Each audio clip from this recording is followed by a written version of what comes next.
Non, non, toujours en phase d'observation.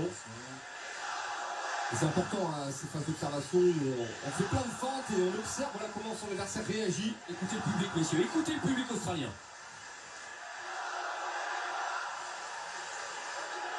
Ça peut avoir son importance aussi, Taylor. On sait que ça peut galvaniser un combattant. Hein. Attention à cette gauche. Sur la vitesse, donc Volkanovski est bien rentré en droite-gauche, en combinaison linéaire. Il n'y a pas tardé à changer de niveau en islam. Ne pas se faire surprendre par le striking de l'Australien pour le Dagestanais. On sait que c'est l'une des forces des combattants qui montent de catégorie, c'est qu'en général ils ont un avantage de vitesse sur les adversaires. Et ça se sent là, hein, clairement. Mais attention à Makhachev, sa science du combat. Il n'a pas démarré encore. Bonne sortie. Alors même si Makhachev a déclaré qu'il voulait faire la différence en striking, que son striking ne cesse de s'améliorer, malgré tout ça reste un lutteur. Hein, et... moi je trouve que c'est jouer avec le feu de rester debout. Rappelons qu'il a déjà été surpris, hein, Makhachev à l'UFC, même si c'était à ses débuts hein, face à Adriano Martins, un KO premier round. Même si là aussi c'était très controversé parce qu'on ne le voyait pas forcément KO et l'arbitre a arrêté très vite. Le coup c'est que Adriano Martins c'est un vétéran du circuit qui combattait à l'époque au Jungle Fight. Attention, il était sur les Volkanovski. Avec le high kick maintenant et Makhachev qui avance.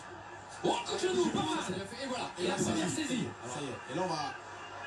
Ah, il est dans le dos de Volkanovski. C'est Volkanovski qui a donné son dos exprès justement pour déverrouiller la saisie. Makhachev qui essaie de garder du contrôle. Et vous le voyez, hein, Volkanovski travaille sur les bras et les mains de Makhachev.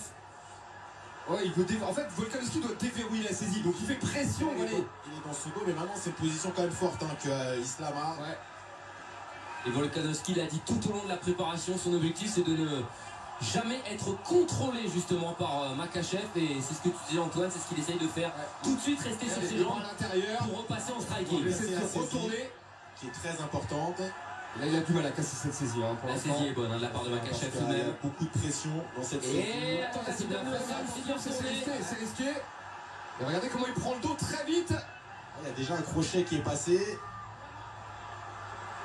Et on voit Volkanovski qui panique pas, il sait exactement quoi faire hein, dans cette position. Il l'a vécu tout mais le temps. Regardez, mais là il est deux crochets. C'est pas mal. On a 1 minute de la fin du round. Saisie en haut, saisie en bas, avec les bras, avec les jambes. Et regardez le crochetage des jambes hein, de Makhachev. Pression hein, dans les bras de Makhachev pour pouvoir étrangler avec un bras sur le menton. Le pied droit de Makhachev qui crochette son mollet gauche. De passer. Il a compris hein, comment ça se passe et puis il sait. Hein. Très serein Volkanovski. Tant qu'il garde le contrôle d'un des deux bras de son adversaire, il n'y a pas de danger. Attention, là il est pas sous le menton. Il est pas sous le menton. On voit Makhachev très calme aussi. Hein. Il prend son temps pour travailler, pour placer les bras. Elle ne veut pas forcer non plus trop. Hein. Je vous rappelle qu'il y a 5 rounds. On ne sait pas comment ça va se dérouler. Donc forcément, il ne faut pas mettre trop d'énergie. Ouais, mais malgré tout, cette action offensive va lui permettre de prendre le round. Exactement. Hein. Alors que Volkanovski avait plutôt dominé le début du round. Hein. Ouais. Il reste encore 15 secondes. Attention, regardez, c'est un boa constrictor, Makhachev. Regardez comme il prend son temps pour placer les bras. C'est intelligent de la part de Volkanovski. Il rigole, Volkanovski. Regardez. Que Makhachev est dans son dos, donc il prend pas de risque. Il n'y a rien à faire, attention. Il n'y a rien à faire, oui. Hein. Ça y est, c'est fait.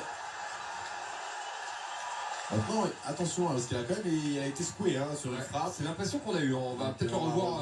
Voir ce qui s'est. C'est intéressant. Ce qui fait qu'en fait cette première saisie a été faite dans la continuité de cette frappe. Voilà. C'est un peu ce qui s'est passé d'ailleurs quand Makhachev a envoyé Oliveira au tapis avec une droite. C'est vrai que c'est toujours plus facile hein, de dominer quelqu'un au sol lorsqu'il a été sonné juste avant. Non, cette gauche est bien rentrée, mais Makhachev est bien en début de round ça. En début de round. Et regardez, il a pris une crochet gauche. Il a pris une ou deux. Le high kick. Ah, mais on voit qu'il est encore lucide. Ouais, là, je pense qu'il a plus été déséquilibré. Ouais, moi aussi je pense. Que vraiment touché hein, sur la frappe. Là par contre il a pas eu le temps de réagir assez vite. Donc on voit le niveau au sol quand même en grappling.